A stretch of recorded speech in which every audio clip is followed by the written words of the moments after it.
Hello and welcome to Meet the Author with Layman Library. I'm Derek and joining me today is Brittany Coleman. Ms. Coleman was born and raised in Little Rock, Arkansas and has written and published 5 children's books. She's here today to share with us her experiences as an author and to read a segment from her book, A Gift for Christmas. Thank you for joining us today. Thank you for having me. Oh, it's such a pleasure. Yes. Why don't we begin by letting you tell our audience as well as me a little about yourself. Well, my name is Brittany Coleman, as you mentioned. I'm from Little Rock, Arkansas. I have published 5 books: A Gift for Christmas, My Little Angel, Corporate Hustle for Kids, Who Will Love Me, and my newest book, I Am Not Afraid, that I published and sent out this week. And between writing, I became a respiratory therapist. I first went to school at Pulaski Tech University, where I graduated with my science degree and my art degree. And then I later went to school at the University of Arkansas for Medical Sciences, where I graduated with my bachelor's in science and specialized in respiratory care. And from there, I started my career at Arkansas Children's Hospital, working with kids who I love to work with. And then after that, I moved forward to work with veterans at the VA hospital. All right. Well, that's a very interesting background, and I can tell just by your disposition, you love working with children. I do. Oh, that's just great. I have one son of my own. How old is he? He is 4 now. Okay. He is 4. I was pregnant with him when I wrote my first 2 books, Who Will Love Me and My Little Angel. So, yeah. I am curious. I want to segue into that. What made you want to become an author? That is a good story. So when my brother was living, my little brother, he was a minister, and he would say, "Sis, you're going to be ministering and teaching people the word of God." But he said, not in the way I'm doing it, not in the way of the pulpit. And so I'm thinking, no, not me. I won't be doing that. So when he passed away, I fell into writing. It was almost like a coping mechanism for me. I fell into writing. And I just started writing stories. And then I picked up an internship at the Attorney General office, where I met Rebecca Ivy, who premiered a couple of weeks ago on here. And when I met Rebecca Ivy, I just clinged to her. And I did not know that she was an author at all. And we would talk every morning. I would come in her office and we would just talk. And one day I came in, she was talking about her books and her sales and everything. And I said, "You're an author?" And she said, "Yes." And I said, "Oh my goodness, I wrote 2 children's books, which was Who Will Love Me and My Little Angel." I said, "But I don't think I would put them out there. I was just writing it just to cope with my brother's passing." And she said, "Well, bring them to me and let me read them." And I said, "Yes, ma'am." So I brought the 2 books to her. She read them and she said, "Oh, you have to publish these. You have to publish these books." And so I said, "Well, you're going to publish them for me?" And she said, "No, I'm going to teach you how to publish these books." And so I wrote the books. I finished my illustrations. I sent them to her. And from there, she started emailing me exactly what to do to get the book published. Well, you were fortunate that you had a mentor, because a lot of, or the impression I get from some of these authors is that they're just doing it all on their own. They don't really have much guidance. So you were really blessed that way, that someone was kind of walking you through. And along those same lines, as your brother had said, you'll do something, I don't know if he used the word religious or spiritual, but you can clearly tell from reading your books, these are Christian books. And it was a nice change to read a children's book that had a Christian emphasis on that. And so it's good for children to have books like that. Yes, I wanted to grow our children more spiritually, because growing up as a kid going to church, it was boring. It was very boring to me. I feel like I didn't fall into the church until I went through some things. Then I could relate to what the pastor was teaching. And so I thought about other kids and I said, well, as I look around the church, they're playing, they're on their parents' cell phones and they're not listening either. And I said, we have to put something in a form where kids can understand the word of God. And so I went and I wrote the book, and then what I did was, instead of translating in the King James Version, I translated all my scriptures in the New Living Translation and the Message Bible so that it can be clear for our children to understand. And then I wanted to create the stories that would help them know that God will carry me through this, through the things I'm going through, not just through paying bills, because kids don't pay bills. Right. So they don't understand that, but they know that God is with me when I'm on the playground playing. He's sending his angels to cover me when I'm out to eat with my parents. Just those small things I wanted children to understand. Well, I think you did a very good job of that, because some people mean well, but they preach, and so it can turn some people off. Yours are stories that use biblical principles, and so that's very good. And then you quote scripture in there to kind of back up what you say. So I was really impressed from that point of view of writing your books. Yes. How long?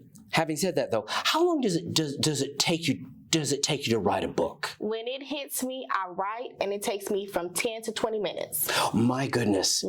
What about the artwork? I was impressed that not only do you write your books, you draw your own pictures. The artwork takes me a minute. Wow. But once I write it in my phone, and sometimes I have to pull over on the side of the road. It's like God just gives me that message, like, this is what you need to write. I need to pull over, write it down in my phone, go back home, print it out, and that's what I need to do. And then I go back and I re-look at my scriptures, and I go back and fill in my illustrations.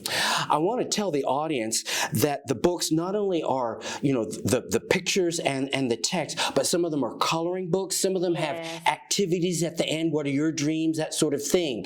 And so there's a lot of backup educational aspects to the books. Yes, every book has something special about it. My first book, My Little Angel, has a coloring book in it, and each kid can recolor the pages that I designed. And then my book, Who Will Love Me, have a journal.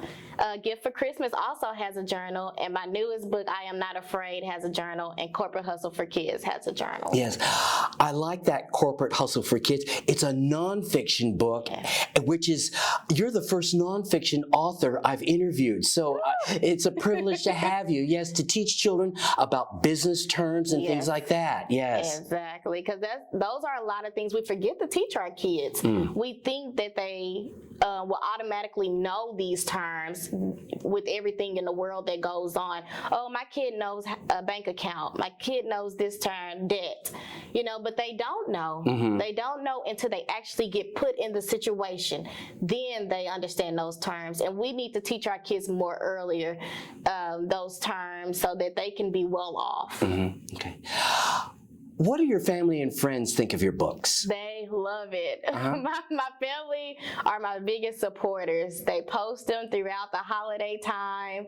My family from every state buys my book. They share it at the states they live in. My parents, I don't give them a book. They purchase their books. Wow. They purchase their books. I'm sure, though, if they asked, you would give them a discount. Oh, definitely. And I send it to them to proofread before I send it out, and they'll let me know, and I send it out to a couple others with kids to proofread to kids so that I know that this is it. Okay. Yes. Something that viewers have commented on is the business aspect of publishing your book. How did you find your publisher, and what did you learn by going through the publishing aspect of writing a book? The publishing part was the most difficult part. That was the part that I had to lean to Miss Rebecca the most. So I published my books through KDP Publisher. And are they a local publisher? It's not. It's not a local publisher. And so getting the formatting, the cover format, the interior format together was the hardest, because they'll put in a review and they'll kick the book back to you. And you're like, but what did I do wrong? This is how I want my book. They want it how they want the book. And so I had to keep going, to Miss Rebecca a lot, saying, well, what do I need to make? How do I reformat these pages to fit what they want, so they can accept my book? And still to this day, that is the hardest part, is the publishing part. My newest book, I Am Not Afraid, got kicked back to me 6 or 7 times, just because the format, the dimensions, the trim size, the cover size, everything about it has to be perfect for the publisher. So it's that is the most difficult part, but it's good to have people that you can lean on that can help you fix your dimensions, or say, I've been through that, let me help you fix that so that your book can be published. And then it's good to go back to regular dimension sizes and not just these great big books that I like to create to help get it published as well.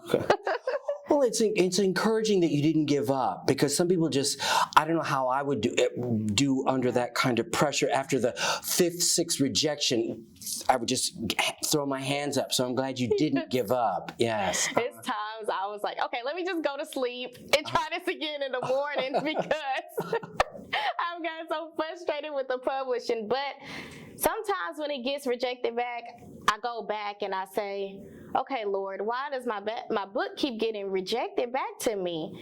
And I feel like that's the devil trying to stop my book from coming out. Yes. To teach these kids what they need to learn. Yeah. And so it gives me more patience. Every time he reminds me of that, it gives me more patience that keep trying, keep getting this book right so that you can push it through to help others. Oh, well, that's a good perspective to keep. Yes. Now, my cameraman has asked me not to hold the book up because it's green, but there's something I'm interested in. I've got 4 of your books in front of me, and each one has got a different color on it. Did you have something to do with that, or was that just I did. Could you tell us why you picked orange, blue, red, and green, or why you picked these different colors? Yeah, so green is my favorite color. So I wanted to do my Christmas book in green. The color blue, when it came to My Little Angel, I just thought about the sky, the angels in the sky.